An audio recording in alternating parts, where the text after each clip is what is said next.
Gifts, obedience, and humility. Let's tie it all together. Humility.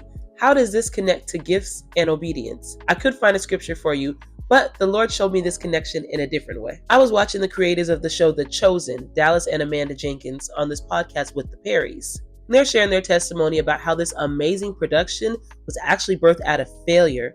The movie that Dallas created right before the show was supposed to be his big break, but it actually bombed according to him, and he began to consider giving up on filmmaking altogether. But he said the Lord spoke to him and confirmed several times that he needed to go ahead and make the show. And lucky for us, he got over his pain and his heartache and moved in obedience, and The Chosen was born.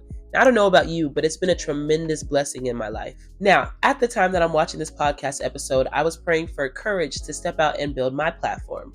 But as I'm listening to them share their testimony, I think, forget courage, do I have the humility to do it? You see, I'd been dragging my feet on sitting down and talking to this camera like I am right now because I was afraid of failing. And fear is human, don't get me wrong, but the Lord had to show me that that fear was rooted in a lack of humility. In my mind, I was too good to look a certain way. I was too good to be seen going through trial and error. I wanted to look like I had it together first. And I thought I was doing God a favor. I said, Lord, why would you want me doing your work in such an unfinished state? I know I'm not the only person that's been there before. Proverbs 3:5 instructs us to trust in the Lord with all our heart and lean not to our own understanding. It doesn't have to make sense to us, and a lot of times it won't. But we also have to remember Jeremiah 29:11.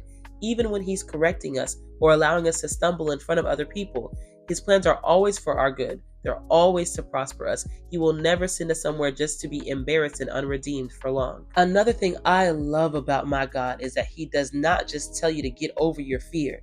He wants you to bring all of it to him and let him reassure you. And if you don't believe me, read Judges chapter 6. But don't name your kid Gideon and call him Dion for short. I had dibs on that before Nemesis came out. You can ask my sisters. And that concludes all 3 parts of episode 1 of What Ray Has to Say. This is just the beginning. See you again soon. Oh, I thought I stopped.